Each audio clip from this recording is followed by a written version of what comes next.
हम आपको ऐसी ही एक घटना से परिचित करवाने जा रहे हैं जिसके पीछे क्या कारण है ये तो नहीं पता, लेकिन गांव के लोग इसे अपने पूर्वजों की आत्मा से जुड़ा राज मान रहे हैं। गोरखपुर उत्तर प्रदेश के पास एक छोटा सा गांव है। इस गांव की लगभग 5 एकड़ जमीन पूरी तरह खाली पड़ी है, लेकिन उल्लेखनीय बात यह है कि यह जमीन पिछले कई दशकों से खाली पड़ी है, क्योंकि यहाँ जो पेड़ थे वह भी या तो गिर गए या फिर कटवा दिए गए। इस जमीन पर कहा जाता है 2 बड़ी बड़ी हौंडियां घूमती रहती हैं। 2 हांडियां जिनका मुंह एक दूसरे से जुड़ा हुआ है और वह इस जुड़े हुए मुंह के साथ पूरी जमीन का चक्कर लगाती हैं। जो भी उन हौंडियों को पकड़ने की कोशिश करता है उसे असफलता ही हाथ लगती है। वो किसी के हाथ नहीं आती और कहाँ छिप जाती हैं ये कोई नहीं जानता। अब आप सोच रहे होंगे कि या तो ये कहानी मनगढ़ंत है या तो इसके पीछे कोई गहरा राज है।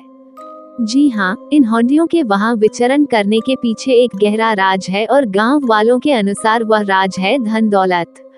गांव वालों का कहना है कि एक विशिष्ट परिवार के छिपे हुए खजाने की रक्षा करने के लिए ही ये हांडियां उस जमीन पर घूमती हैं। ऐसी मान्यता है कि अगर कोई वस्तु एक लंबे समय तक जमीन में गड़ी रहती है तो उसमें जान आ जाती है, और ऐसा ही कुछ हुआ इन हौंडियों के साथ। पहले के जमाने में जब ना तो बैंक हुआ करते थे और ना ही कोई लॉकर, तो परिवार के लोग अपनी धन दौलत को जमीन में गाड़ देते थे।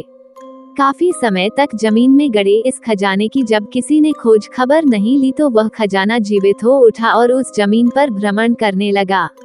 अब आप ये भी सोच रहे होंगे कि इतना बड़ा खजाना होने के बावजूद क्या किसी ने उन हौंडियों को पकड़ने की कोशिश नहीं की? तो इस सवाल का जवाब हम आपको देते हैं कि कोशिश तो की, लेकिन वह हांडियां किसी के हाथ आने के लिए तैयार नहीं है। कहते हैं इन हौंडियों में उस परिवार के पूर्वजों की आत्मा है और वह जिसे अपने उत्तराधिकारी के रूप में स्वीकार करेंगे उसे ही वो खजाना सौंपेंगे, और अगर किसी ने जबरन उन हौंडियों को पकड़ने की कोशिश की तो इससे जान का खतरा भी हो सकता है।